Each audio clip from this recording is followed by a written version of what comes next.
यह एक ऐसी दुनिया है जहाँ पैसों की कोई वैल्यू नहीं, यहाँ टाइम ही सब कुछ है। यहाँ अगर आपको कोई चीज खरीदनी है तो आपको उस चीज के बदले अपनी जिंदगी का कुछ टाइम देना पड़ेगा, तब जाकर आप उस चीज को खरीद पाएंगे। लेकिन इस दुनिया में एक अच्छी जिंदगी गुजारने के लिए आपके पास टाइम का होना भी जरूरी है, क्योंकि यहाँ जब किसी इंसान की एज 25 साल तक पहुँच जाती है तो उस इंसान के हाथ पर 1 साल का टाइम स्टार्ट हो जाता है। जिस पल काउंटडाउन 0 हुआ उसी पल वह इंसान खत्म। अमीरों के पास इतना टाइम था कि वह 1000 साल की जिंदगी भी जी सकते थे। अमीरों ने खुद के लिए एक अलग दुनिया बना ली थी जहां वो लोग एक सुकून भरी जिंदगी गुजार रहे थे, लेकिन वहीं दूसरी तरफ गेटो सिटी में रहने वाले गरीब लोग दिन रात मेहनत करके खुद के लिए टाइम कमाते थे, नहीं तो उनकी जिंदगी खत्म हो जाएगी। इन्हीं गरीबों की बस्ती में विल नाम का एक लड़का रहता था जिसकी घड़ी में सिर्फ 23 घंटे ही बचे थे। विल अपनी मॉम के साथ रहता था। अब क्योंकि 25 साल के बाद उम्र रुक जाती है, इसीलिए उसकी माँ 50 साल की होकर भी बहुत जवान दिख रही थी। आज विल की माँ का 50वां जन्मदिन था। विल अपनी मॉम का बर्थडे सेलिब्रेट करने के लिए पिछली रात ओवर टाइम करके एक शैंपेन की बोतल लाया था। यह देखकर विल की मॉम बहुत खुश हो जाती है और वो विल से कहती है कि मैं अपने पोतों को देखना चाहती हूँ, तुम किसी लड़की को डेट क्यों नहीं करते? जिस पर विल जवाब देता है कि इन सब चीजों के लिए टाइम किसके पास है। विल की मॉम ने उससे कहा कि इलेक्ट्रिसिटी बिल और बैंक से लिया हुआ लोन कल की डेट तक मुझे क्लियर करना होगा, नहीं तो हमें फाइन पड़ सकता है। इसीलिए अब मैं जा रही हूँ और कल रात तक सभी बिल्स और बैंक के लोन्स जमा करवा कर वापस आऊंगी। उसने कहा कि मेरे पास सिर्फ 3 दिन का टाइम है। इलेक्ट्रिसिटी बिल और बैंक का लोन चुकाने में मेरे पास लगभग सारा टाइम खर्च हो जाएगा, इसीलिए कल शाम को तुम जरूर बस स्टॉप पर मेरा इंतजार करना, ताकि मेरा सारा टाइम खत्म होने से पहले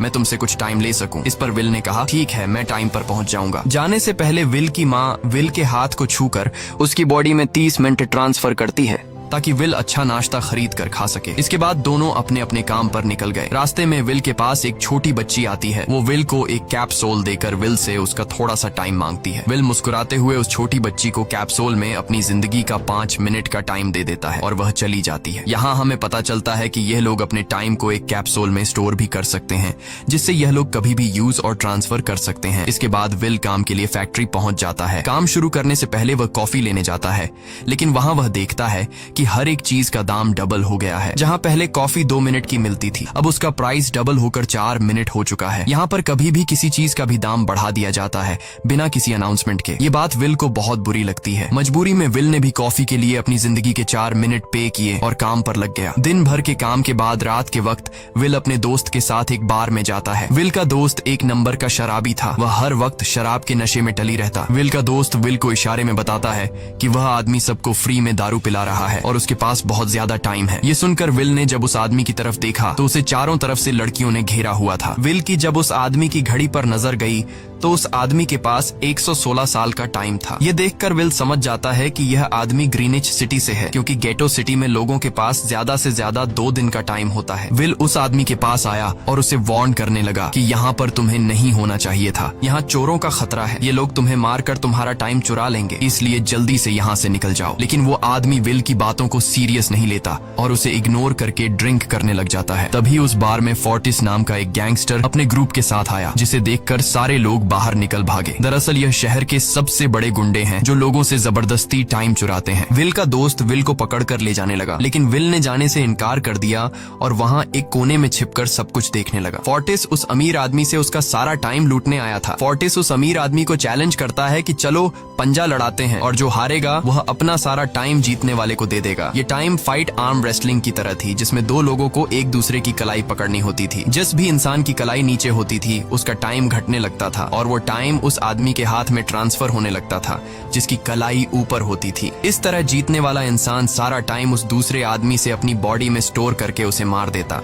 फोर्टिस उस आदमी से कहता है, क्या तुम इसके लिए तैयार हो? इस पर उस अमीर आदमी ने कहा कि मैंने बहुत ज्यादा ड्रिंक की हुई है, इसलिए मुझे कुछ टाइम चाहिए, उसके बाद मैं तुम्हारे चैलेंज के लिए तैयार हूँ। फोर्टिस कहता है कि ठीक है, ये तुम्हारी आखिरी ख्वाहिश है, जाओ, मैं तुम्हें तैयार होने के लिए कुछ मिनट देता हूँ। फोर्टिस उसके साथ अपना एक आदमी भी भेज देता है ताकि यह भाग न सके। वो अमीर आदमी बाथरूम में आकर बहुत ज्यादा उल्टियां करने लग जाता है, क्योंकि उसे काफी चढ़ गई थी। इसलिए अगर वो इस हालत में फोर्टिस से पंजा लड़ता तो इस अमीर आदमी का हारना कंफर्म था। तभी विल वहाँ पर आ जाता है। वो फोर्टिस के आदमी को मारकर उस अमीर आदमी को अपने साथ उस जगह से बाहर निकाल लेता है और उसे फोर्टिस से बचाकर एक सेफ जगह पे ले आया। विल ने उस अमीर आदमी से कहा कि मैंने तुमसे कहा भी कि तुम्हारी जान को खतरा है, तुम जानबूझकर अपना टाइम क्यों बर्बाद कर रहे हो। वो आदमी विल को अपना नाम हेनरी बताता है और वो विल से पूछता है कि तुम्हारी उम्र कितनी है। विल ने बताया 28 साल। हेनरी ने कहा मेरी उम्र 105 साल है और अब मैं जिंदगी से थक चुका हूँ। मैंने अपनी लाइफ में हर एक चीज का मजा लिया है और अब मुझे इस जिंदगी की जरूरत नहीं है, मैं जीना नहीं चाहता। ये सुनकर विल ने हैरानी से पूछा आखिर तुम कहना क्या चाहते हो। इस पर हेनरी ने कहा लगता है तुम अब तक हकीकत से अनजान हो। क्या तुमने कभी सोचा है कि इस दुनिया में अलग अलग टाइम जोन्स क्यों बनाए गए हैं?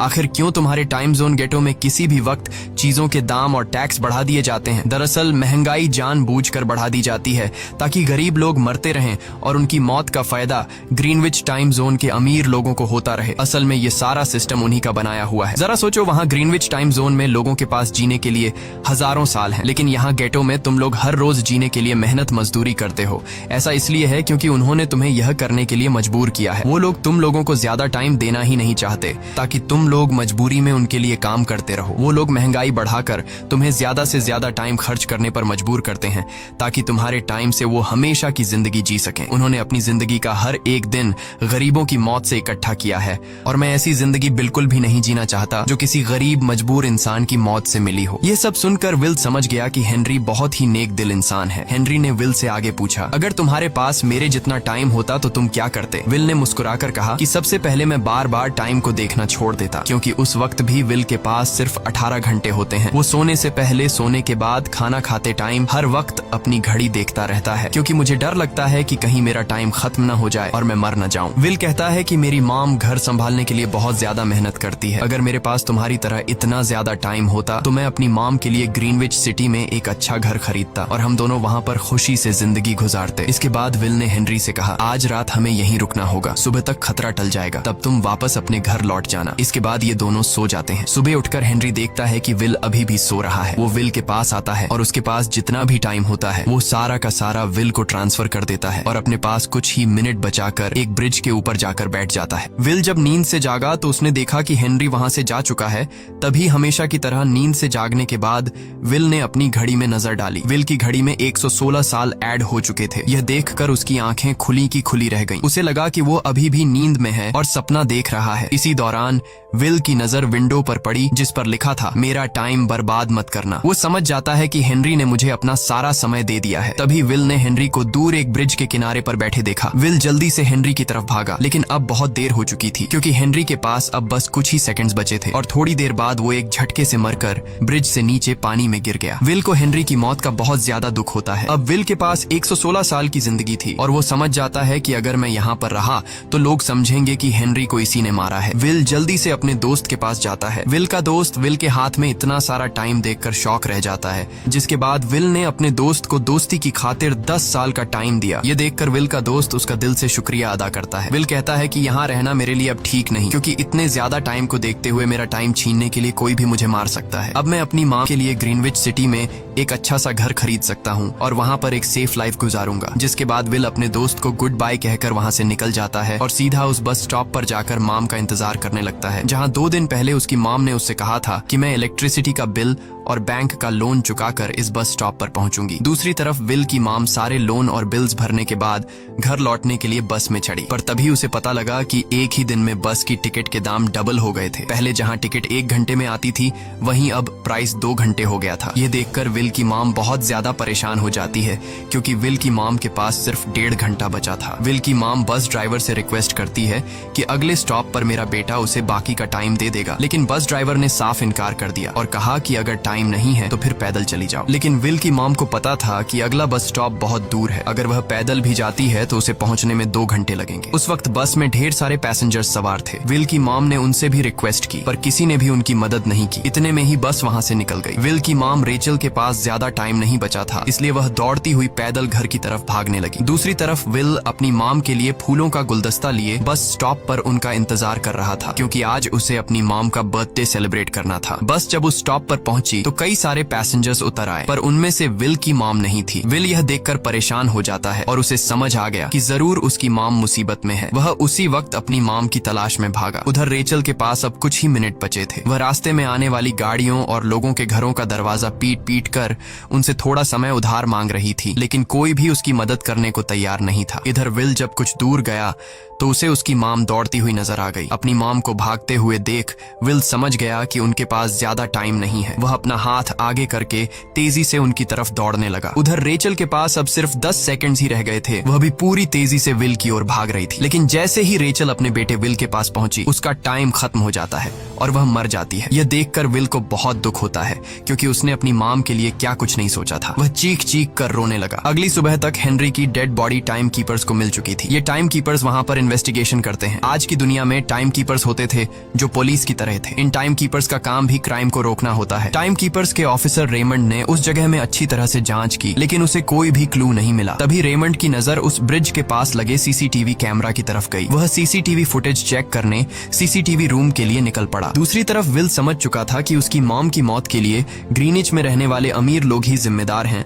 जिन्होंने गेटो शहर के लोगों को एक एक सेकंड का मोहताज बना दिया है। अब विल उनसे बदला लेने ग्रीनिच की तरफ निकल पड़ा और यहाँ से होती है असल कहानी शुरू। ग्रीनविच सिटी में एंटर होने के लिए विल को 1 साल का टाइम खर्च करना पड़ा और ग्रीनिच सिटी जा पहुंचा। वहाँ जब विल ने अमीर लोगों का लाइफस्टाइल देखा तो उसकी आंखें खुली की खुली रह गईं। वहाँ लोगों के पास इतना टाइम था कि वो लोग मरने का नाम तक भूल गए थे। यहाँ पर अमीर लोग के बॉडीगार्ड के पास भी 100 साल से भी ज्यादा का टाइम था। ये देखकर विल गुस्से से लाल हो जाता है, क्योंकि विल जिस शहर से आया था वहाँ पर लोगों के पास सिर्फ 24 घंटे की जिंदगी थी। विल वहाँ एक महंगे होटल में रुकता है। खाना खाते दौरान एक बहुत ही खूबसूरत लड़की विल को देखती है, जैसे उसे विल पसंद आ गया हो। दूसरी तरफ टाइम कीपर रेमंड हेनरी की मौत के वक्त का सीसीटीवी फुटेज चेक कर रहा था। तभी उसे फुटेज में विल दिखाई देता है। हालांकि कैमरा ने हेनरी को ब्रिज से गिरते हुए रिकॉर्ड नहीं किया था, लेकिन उस फुटेज में विल ब्रिज के पास खड़ा नजर आ रहा था, जिससे रेमंड को विल पर शक होने लगा। इसलिए रेमंड ने अपनी टीम को विल के बारे में जानकारी इकट्ठा करने को कहा। रिसर्च के दौरान टाइम कीपर्स को यह बात पता चल जाती है कि विल नाम का एक आदमी बहुत सारा टाइम खर्च करके ग्रीनविच सिटी में एंटर हो गया है, जिससे रेमंड को यह बात कंफर्म हो जाती है कि विल ने ही हेनरी को मारा है। रेमंड उसी वक्त अपनी टीम के साथ ग्रीनविच शहर की ओर रवाना हो गया। दूसरी ओर ग्रीनविच शहर में विल एक कैसीनो में आया, जहाँ कुछ अमीर लोग पोकर खेल रहे थे। विल भी उनके साथ बैठ जाता है। एक नए आदमी को देखकर ये लोग उस पर हंसने लगते हैं, लेकिन विल गैम्बलिंग में माहिर था। आज उसके लिए अमीरों से पैसे निकालने का सबसे अच्छा मौका था। विल ने फिलिप नाम के एक रईस आदमी के साथ पोकर की बाजी खेली। फिलिप यहाँ का सबसे रईस इंसान है। उसके पास खुद का एक टाइम बैंक है जो लोगों को लोन पर टाइम देता है। फिलिप के साथ उसकी डॉटर भी बैठी होती है। यह वही लड़की है जो कुछ देर पहले विल को गौर से देख रही थी। गेम जब शुरू हो जाती है तब विल अपनी लाइफ का सारा टाइम दांव पर लगा देता है और अपनी माइंड के बदौलत वो फिलिप से 1100 साल जीत जाता है। यह देखकर फिलिप की बेटी सिल्विया विल से काफी ज्यादा इम्प्रेस हो जाती है। उसने विल को कल रात अपने घर पार्टी पर इनवाइट किया। फिर अगली शाम विल एक नई नवेली कार खरीद कर फिलिप की पार्टी में जा पहुंचा। वहीं पार्टी के दौरान विल और सिल्विया डांस करने लगते हैं और सिल्विया मन ही मन विल को दिल दे बैठी। वो अपनी दिल की बात विल से करने ही वाली थी कि तभी टाइम कीपर रेमंड अपनी टीम के साथ वहां पहुंचता है और विल को पकड़ लेते हैं। विल को खूनी समझकर सिल्विया भी उससे नाराज हो गई। रेमंड ने सबसे पहले विल का सारा टाइम उससे छीन कर सिर्फ 2 घंटे दिए। उसके बाद वो विल को हेनरी के खून के इल्जाम में गिरफ्तार करने लगा। रेमंड विल से पूछता है कि तुमने हेनरी को क्यों मारा। विल उसे कहता है कि मैंने उसे मारा नहीं था,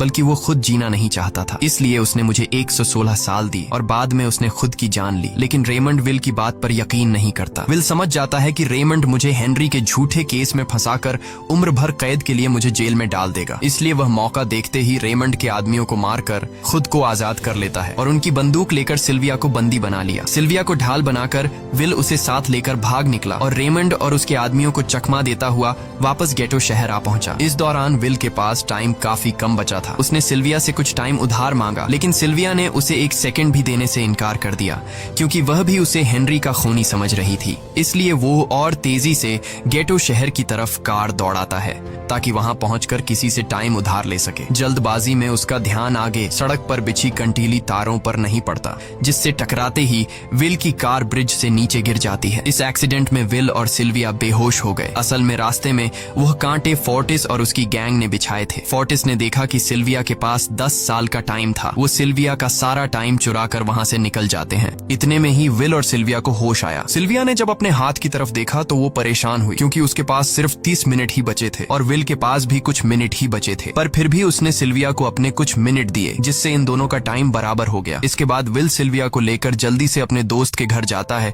जिसे उसने 10 साल दिए थे। जब उसके दोस्त की वाइफ ने दरवाजा खोला और उसने विल को देखा तो उसने विल से नाराजगी जताते हुए कहा, तुम्हारे दिए हुए 10 साल ने मेरे हस्बैंड की जान ले ली। उसने सारा टाइम शराब में उड़ा दिया जिससे उसकी मौत हुई। ये सुनकर विल मायूस हो गया, लेकिन अब इन दोनों के पास भी ज्यादा टाइम नहीं था। अगर यह दोनों जल्दी से कुछ नहीं करते तो इनकी भी मौत पक्की थी। तभी विल ने सिल्विया के कानों में ईयरिंग देखी जो हीरे की थी। उसे बेचकर विल और सिल्विया को 2 दिन का टाइम मिल गया। इसके बाद विल सिल्विया को लेकर फोन बूथ पर आया। उसने सिल्विया के पिता फिलिप को कॉल किया और बताया कि उसकी बेटी अब तक सही सलामत है। उस वक्त रेमंड भी फिलिप के पास ही मौजूद था और विल को भी पता था कि रेमंड भी वहाँ मौजूद है। विल ने सिल्विया को छोड़ने के बदले 10,000 साल का टाइम मांगा और वो 10,000 साल टाइम बैंक के जरिए गरीब लोगों में बांटने को कहा और कल सुबह तक का टाइम दिया। हालांकि फिलिप के लिए यह रकम कुछ भी नहीं थी, पर फिलिप किसी भी कीमत पर गरीबों को टाइम नहीं देना चाहता था। इधर विल सिल्विया को अपने घर ले आया जहां पर दोनों सुबह होने का इंतजार कर रहे थे। इसी दौरान सिल्विया ने विल से पूछा कि उसकी फैमिली कहाँ है। इस पर विल ने बताया कि पिछली रात ही टाइम न होने की वजह से मेरी माँ की डेथ हुई। ये सुनकर सिल्विया को बहुत बुरा लगता है और उसे एहसास होता है कि यहाँ गरीब लोग हर पल मौत के डर में जीते हैं। उन्हें एक दिन का टाइम कमाने में कितनी मेहनत करनी पड़ती है। अगली सुबह बैंक खुलते ही विल और सिल्विया खिड़की से बैंक पर नजर रखने लगे, लेकिन बैंक ने गरीबों में टाइम नहीं बांटा। सिल्विया यह देखकर बहुत मायूस हो गई कि टाइम के आगे उसके पिता के लिए अपनी बेटी की भी कोई कीमत नहीं थी। अब सिल्विया को समझ आ गया कि उसके पिता सिर्फ बिजनेसमैन नहीं है, बल्कि वो इस सिस्टम के हेड हैं। वो गरीब लोगों की मौत से अपनी जिंदगी के साल जमा करते हैं। सिल्विया को यूं मायूस देखकर विल ने उसे वापस घर भेजने का फैसला किया। वो उसे फोन बूथ पे ले आया और अपने पिता को कॉल करके अपने लिए मदद बुलाने को कहा। इस दौरान विल सिल्विया को वेपन भी दे देता है ताकि वो खुद की हिफाजत कर सके। इधर सिल्विया फोन पर अपने पिता से बात कर रही थी कि तभी टाइम कीपर रेमंड चुपके से वहां आ पहुंचा और विल पर गन तान दी। रेमंड विल पर गोली चलाने ही वाला था कि तभी सिल्विया ने रेमंड को देख लिया और घबराहट में रेमंड पर गोली चला दी। ये देख विल घबरा कर रेमंड के पास आया। हालांकि वो गोली रेमंड के हाथ को छू कर निकल गई थी। रेमंड के हाथ से बहुत खून निकल रहा था। विल ने रेमंड की घड़ी देखी। रेमंड के पास सिर्फ 2 घंटे बचे थे। दरअसल टाइम कीपर्स को भी सैलरी के तौर पर हर रोज 1 दिन का ही टाइम मिलता था। विल समझ गया कि जब तक रेमंड के पास उसके टीम वाले पहुंचेंगे तब तक रेमंड का ज्यादा खून बहने की वजह से उसकी मौत हो गई होगी। इसलिए विल रेमंड को 2 घंटे का टाइम देते हुए रेमंड की कार को लेकर वहां से निकल गया। रेमंड को गोली मारकर अब सिल्विया भी क्राइम लिस्ट में आ चुकी थी। हालांकि विल ने सिल्विया से कहा कि वो अभी इन सब से निकल सकती है, लेकिन ग्रीनिच में सिल्विया की जिंदगी पिंजरे में कैद पंछी की तरह थी। उसके पिता फिलिप ने उस पर बहुत सारी पाबंदियां लगा दी थीं, पर यहाँ आकर उसे आजादी का एहसास हो रहा था क्योंकि यहाँ वो अपनी मर्जी की मालिक थी और सिल्विया समझ जाती है कि यहाँ पर लोगों के साथ गलत हो रहा है। अब वह भी गरीबों को उनका हक दिलाने में विल के साथ थी। विल और सिल्विया ने मिलकर अमीरों को लूटना शुरू कर दिया। सिल्विया जो कि ग्रीनिच सिटी के चप्पे चप्पे से वाकिफ थी, इसलिए इन दोनों ने प्लान बनाया कि वो ग्रीनिच सिटी में बैंक से टाइम कैप्सूल चुराएंगे और उनको गरीबों में बांट देंगे। सिल्विया ने सबसे पहले अपने पिता फिलिप के कई सारे बैंक्स में डाका डाला क्योंकि फिलिप ने गरीबों की मौत से वह सारा टाइम इकट्ठा किया था। इन दोनों ने तिजोरी से सभी टाइम कैप्सूल एक बैग में पैक करके वहां से निकल गए और उन्हें गरीबों में बांटने लगे। इतनी बड़ी चोरी करने के बाद अब सरकार भी इन दोनों से तंग आ चुका था, इसीलिए सरकार ने इन दोनों के सर पर 10 साल का टाइम इनाम रख दिया। ये खबर सुनते ही गैंगस्टर फोर्टिस अब इन दोनों को कुत्ते की तरह ढूंढने लगा, लेकिन विल और सिल्विया हर रोज अपना ठिकाना बदलते रहते थे जिससे वो किसी के हाथ नहीं आते थे। यह दोनों एक होटल में छुपे हुए थे। इनके पास टाइम की कमी तो थी नहीं, इसलिए उन्होंने पूरे होटल को ही बुक कर लिया था। फोर्टिस इन दोनों की तलाश में उस होटल के बाहर आ पहुंचा। वहां उसने कुछ लोगों को पकड़कर उनसे विल और सिल्विया के बारे में पूछने लगा, लेकिन उन लोगों पर विल और सिल्विया के बहुत एहसानात थे, इसलिए ये लोग मरने के लिए तो तैयार थे, पर विल और सिल्विया का ठिकाना बताने के लिए तैयार नहीं थे। लेकिन जब फोर्टिस ने उन लोगों पर बहुत ज्यादा जोर जबरदस्ती की तो उनमें से एक बंदा मौत के डर से फोर्टिस को उस होटल के बारे में बता देता है जहां विल और सिल्विया छुपे हुए थे, जिसके बाद फोर्टिस फौरन अपनी गैंग के साथ वहां पर पहुंच जाता है और इन दोनों को पकड़ लेता है। अब विल और सिल्विया का उनसे बच पाना नामुमकिन था। फोर्टिस ने विल को एक टेबल पर बैठा दिया और उसे टाइम फाइट के लिए चैलेंज किया। विल समझ गया कि अगर मैंने चैलेंज से इनकार किया तो फोर्टिस के गैंग वाले लोग मुझे मार देंगे, इसलिए क्यों ना आज इसके साथ पंजा आजमाया जाए। फोर्टिस और विल ने एक दूसरे की कलाई पकड़ ली और मौत का खेल शुरू हुआ। फोर्टिस माहिर खिलाड़ी था। उसने शुरुआत में ही विल का हाथ नीचे कर दिया, जिससे विल का टाइम तेजी से फोर्टिस में ट्रांसफर होने लगा। लेकिन विल बिल्कुल जोर ही नहीं लगा रहा था, जैसे कि वो जानबूझकर हार रहा हो। पर जैसे ही विल के पास अपनी लाइफ के 3 से 4 सेकंड बचे, तभी विल ने अपनी पावर दिखाई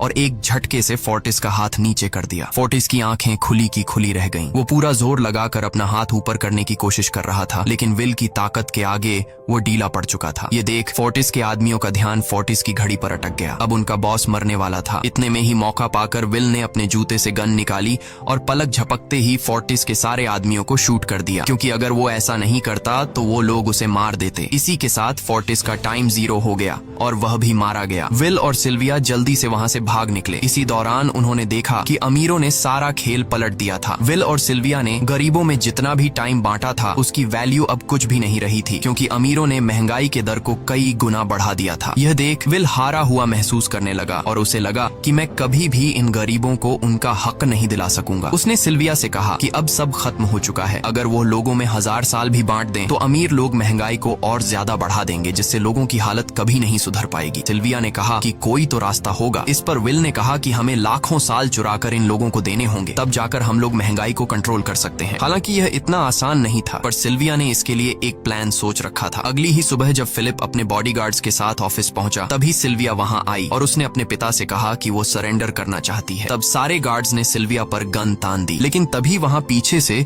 गार्ड के बेस में छिपा विल वहां आ पहुंचा। उसने फिलिप के सर पर गन रखी और उसके जरिए लॉकर का दरवाजा खुलवाया। विल और सिल्विया ने फिलिप के लॉकर से एक टाइम कैप्सूल चुरा लिया, जिसमें 10 लाख साल का टाइम मौजूद था। इस टाइम कैप्सूल का एक साल गरीबों की ही मौत से आया था। विल और सिल्विया वह टाइम कैप्सूल लेकर भाग जाते हैं। इधर रेमंड को जब यह बात पता चली तो वह फौरन विल और सिल्विया के पीछे लग गया। जब रेमंड ने अपने हाथ पर घड़ी को देखा तो उसके पास 1 घंटे से भी कम टाइम बचा हुआ था। वह हेडक्वार्टर कॉल करके कहता है कि मुझे मेरी सैलरी कैप्सूल में भेज दो, मेरे पास टाइम कम है। लेकिन इससे पहले कि वह अपनी बॉडी में कैप्सूल से टाइम ट्रांसफर कर पाता, उसे विल की कार दिख जाती है और वह कैप्सूल से अपनी बॉडी में बिना टाइम ट्रांसफर किए उनके पीछे लग जाता है, क्योंकि अगर वो 10 लाख साल गरीबों को मिल जाते तो गेटो टाइम जोन का हर एक इंसान अमर हो जाता और अमीरों का बनाया पूरा सिस्टम तहस नहस हो जाता। रेमंड ने विल और सिल्विया को पकड़ने के लिए अपनी पूरी जी जान लगा दी, लेकिन वो उन्हें रोक नहीं पाया। विल और सिल्विया रेमंड को चकमा देकर गेटो शहर आ गए